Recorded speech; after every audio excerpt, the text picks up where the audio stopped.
जी ने अपने शरीर को योगाग्नि में भस्म करते समय जन्म जन्म भगवान शिव हमारे पति रूप में और शिवमय भाव करके शरीर को छोड़ दिया। योगाग्नि ने शरीर को भस्म कर दिया। अंबाजी हिमांचल और मैना से पार्वती के रूप में प्रकट हुई। बड़े बड़े ऋषि मुनि हिमालय में आकर वास करने लगे, क्योंकि आद्या शक्ति परम ज्ञान का भंडार पार्वती जी के रूप में प्रकट हुई। हिमालय में विविध रत्न अपने आप खाने प्रकट हो गई। रत्नों की सिद्ध मुनीश्वरों का निवास स्थल बन गया हिमालय।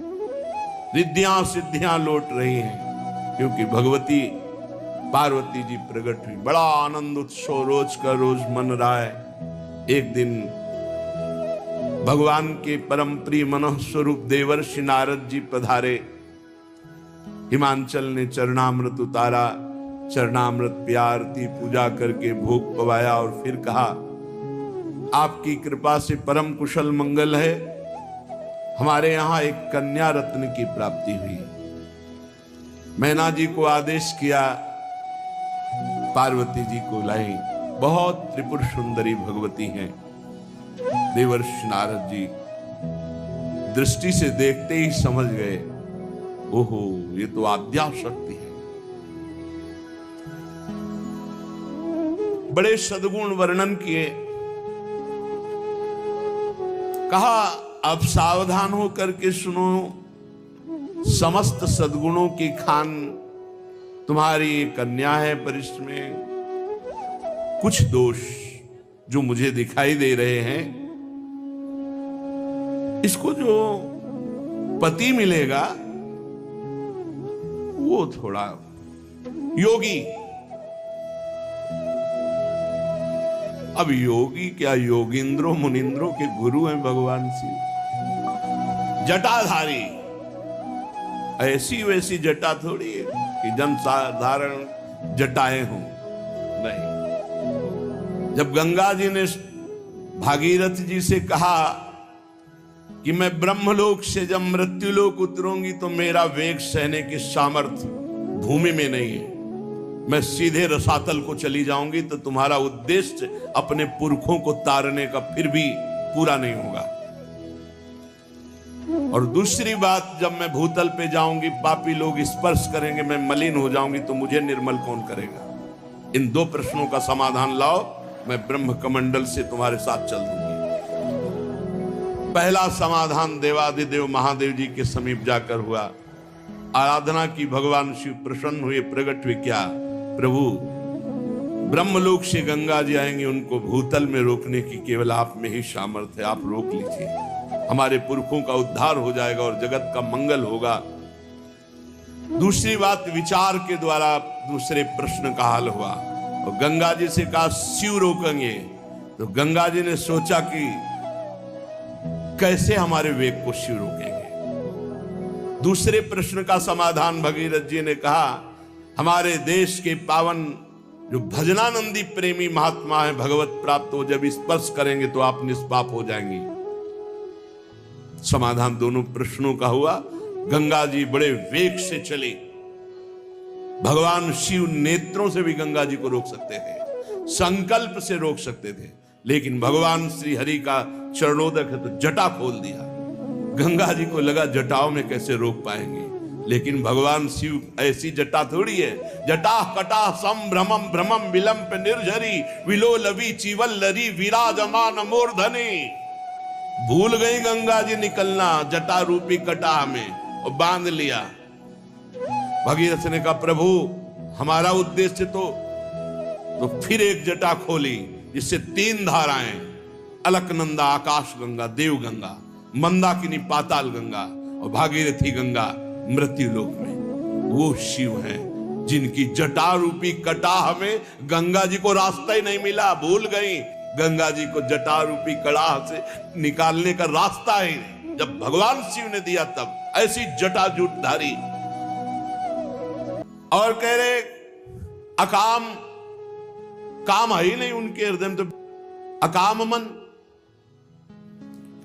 और कभी दिगंबर रहते हैं, कभी बागंबर धारण कर लिया, और अमंगल वेश, चिता की भस्म लगाना, मुंडों की माला पहनना, सांप बिच्छी के आभूषण धारण करना, भूत प्रेतों का साथ करना।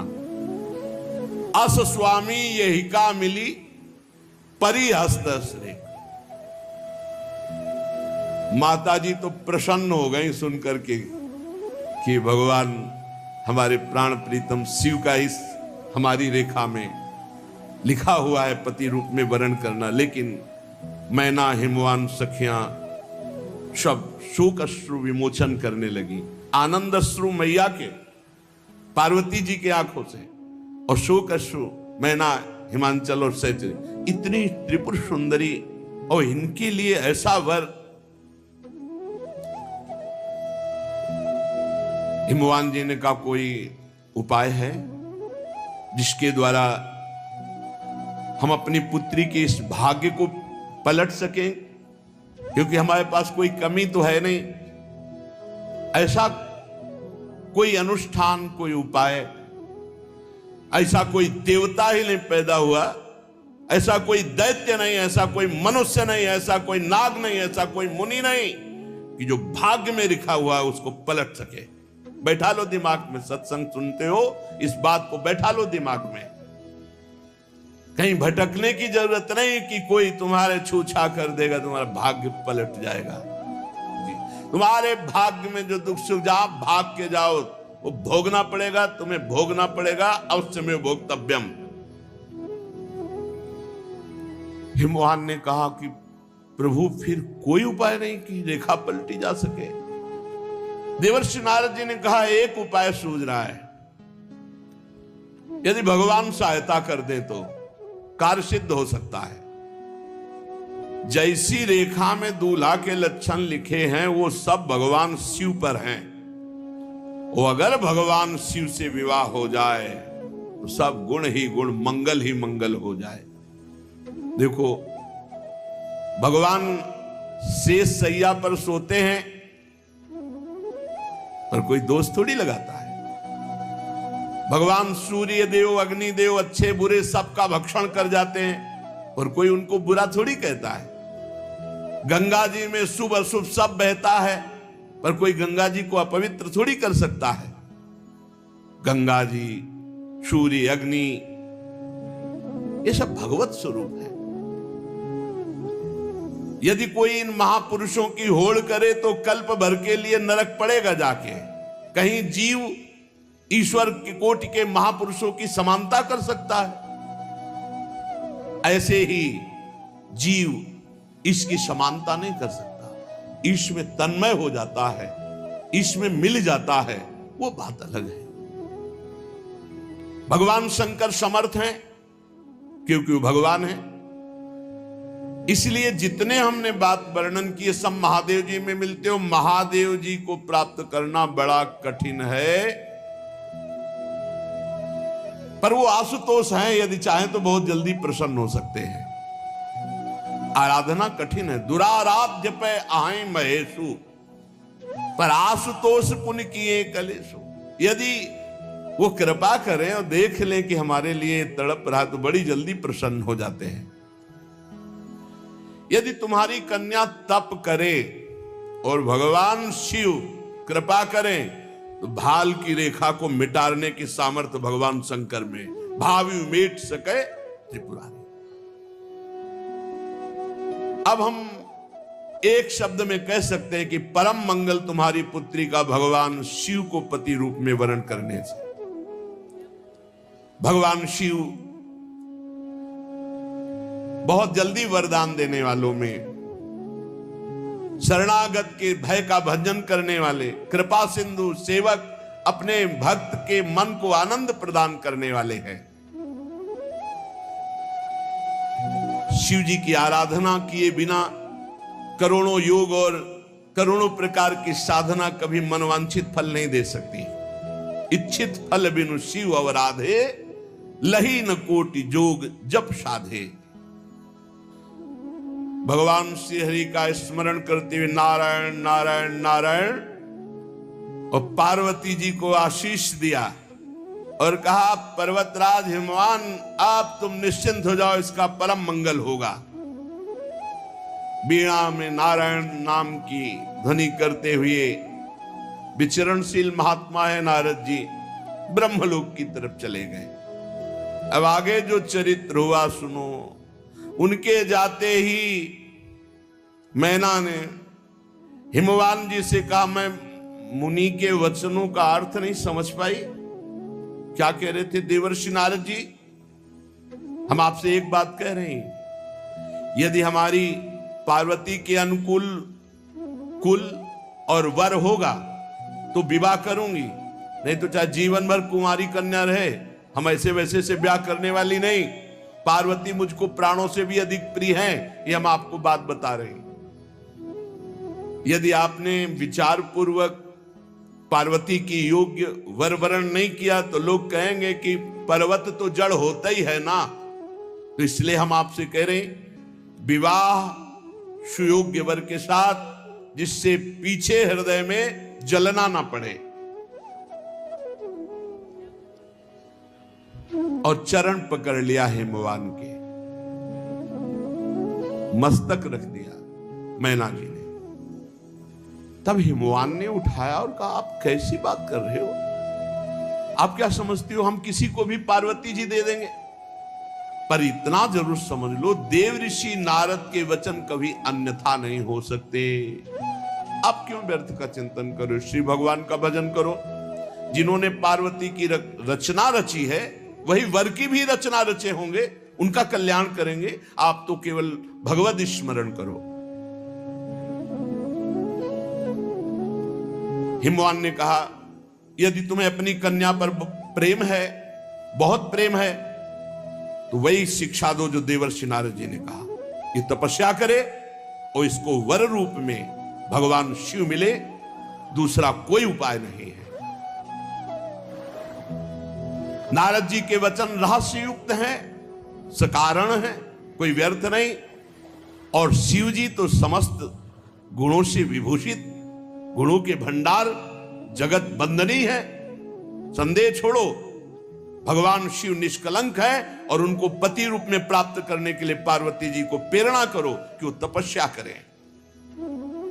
अपने प्रीतम हिमवान से एकांत वार्ता करके मैना जी पार्वती जी के समीप गई और बड़ा दुलार करके गोद में बैठाला भी नौ किशोर अवस्था की तरफ माता जी का पदार्पण हो रहा है।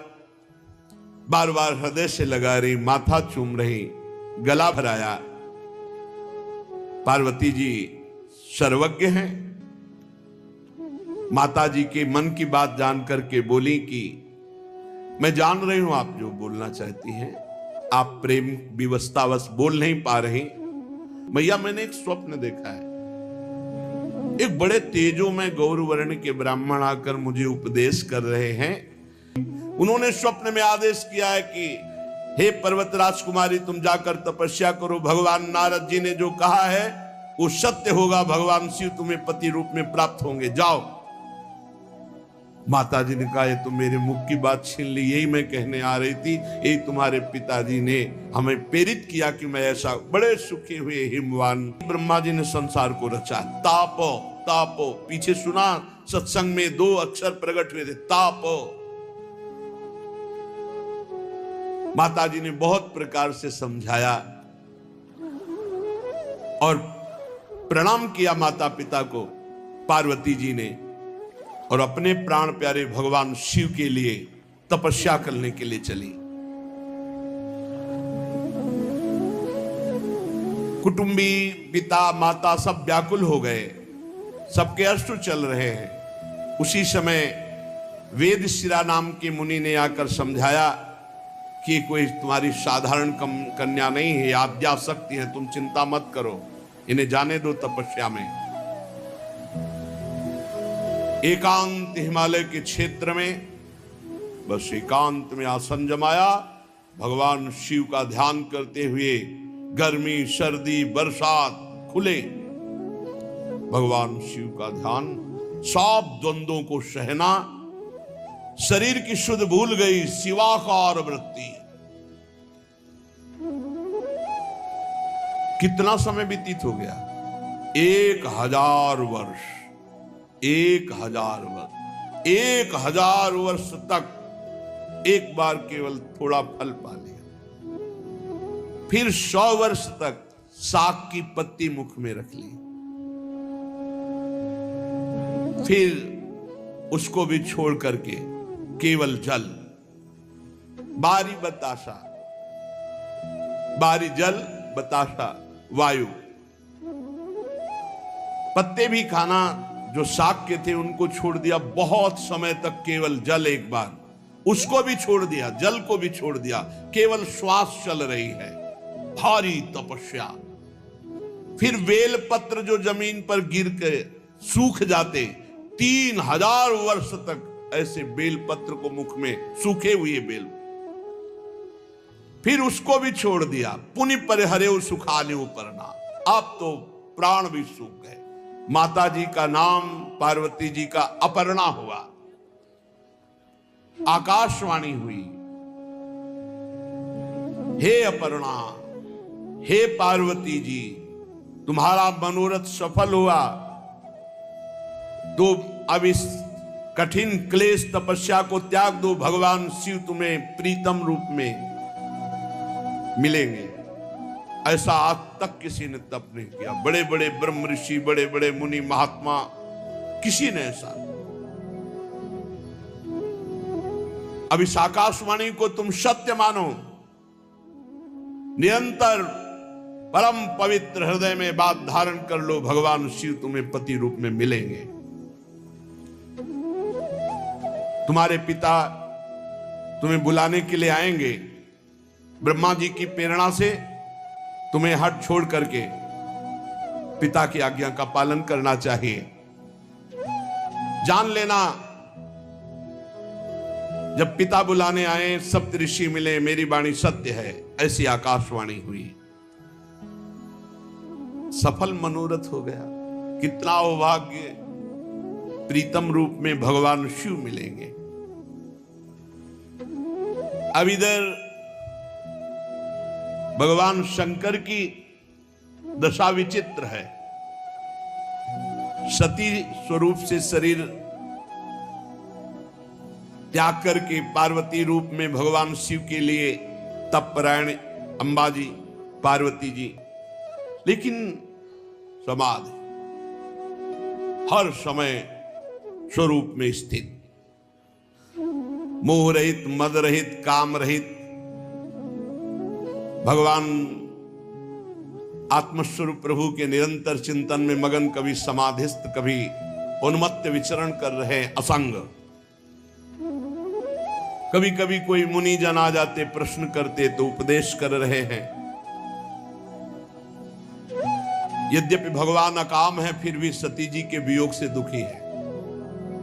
सती जी बहुत प्रेम करती भगवान से। उसी प्रेम का चिंतन करके भगवान शिव कभी कभी विकल हो जाते हैं। अकाम सिद्ध ज्ञान स्वरूप है, बोधमय है, लेकिन प्रेम की यही प्रबल महिमा है कि बोध स्वरूप जनक जी भी विरह को प्राप्त हो रहे। जब जानकी जी विदा हो रही, उनके भी अश्रु चल रहे।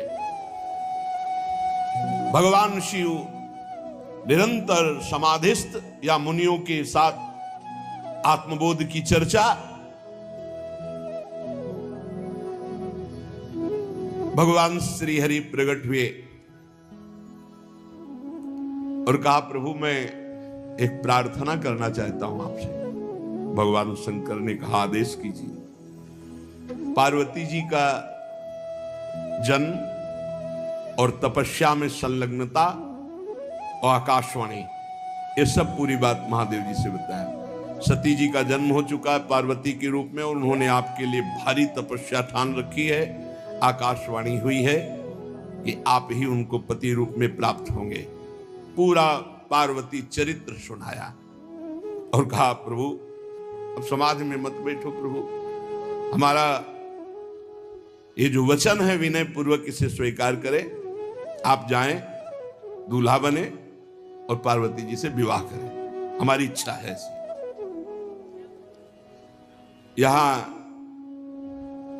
जाय विवाहो शैलजय